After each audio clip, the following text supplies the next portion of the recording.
Сәлеметсіңдер ме, құрметті оқушылар.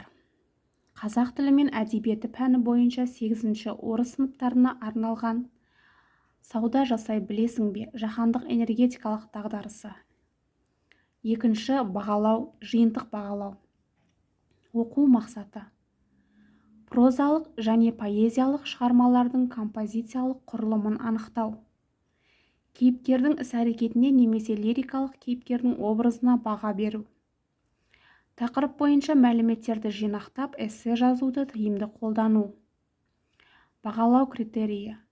Шығармалардың композициялық құрылымын ажыратады. Кейіпкерлерге олардың іс-әрекетіне баға береді. Тақырыпқа қатысты эссе жазу жұмысында өз көзқарасын ұсынып, дәлелді аргументтер келтіреді. Орындау уақыты 15-20 минут. Тапсырма. Еуропаның көркем өнер орталығында кішкентай бала әдемі туындыны көреді. Бұл туынды өте қымбат екен. Бала суреттен көзін ала алмай ұзақ тұрады. Ақшасы жетпеген соң ала алмай кетеді. Қанағат деп жеген кигенін азайтып, бір жылда аздап ақша жинайды.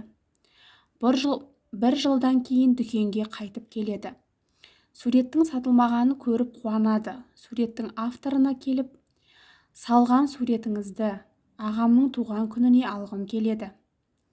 Ақша жинадым, суретті маған сатыңызшы деп, бір уыс ақшасын суретшіге береді.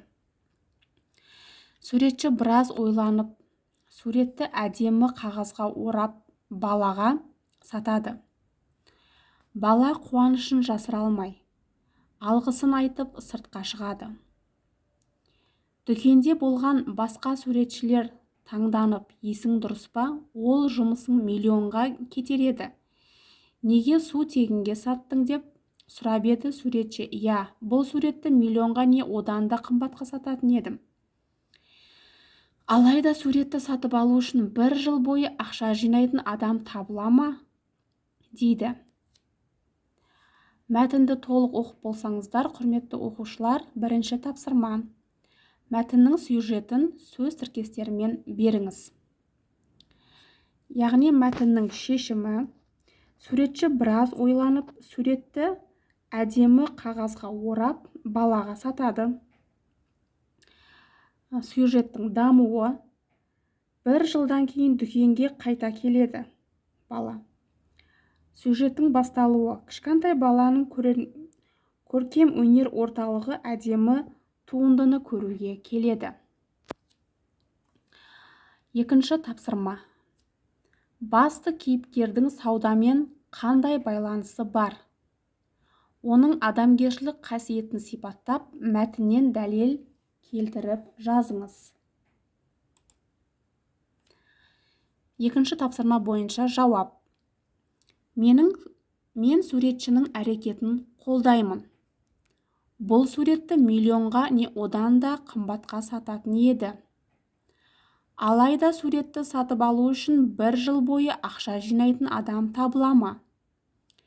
Суретші баланың бір жыл бойы дәл осы суретке ақша жинағанына таң қалды. Суретші кішкентай балаға қымбат тұратын суретін су тегінге сатты. Кішкентай баланың қалай қуанғанын елестетіп көріңіз. Құрметті оқушылар, бұл біздің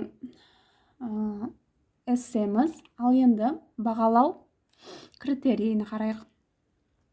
Шығармалардың композициялық құрылымын ажыратады, кейіпкерлерге олардың іс-әрекетіне баға береді.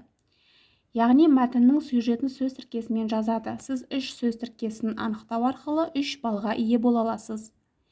Кейіпкерді анықтап, адамгершілік қасиетіне баға бересіз. Ол 2 балмен бағаланады. Тақырыпқа қатысты эссе жазу жұмысында өз көзқарасын ұсынып, дәлелді аргументтер келтіреді. Мәтіннен дәлелдер келтіресіз, өз ойын саудамен байланыстырып жазады.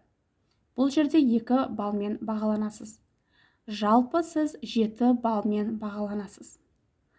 Құрметті оқушылар, зейіндеріңіз ашылсын. Бүгінгі тапсырма осымен тамам.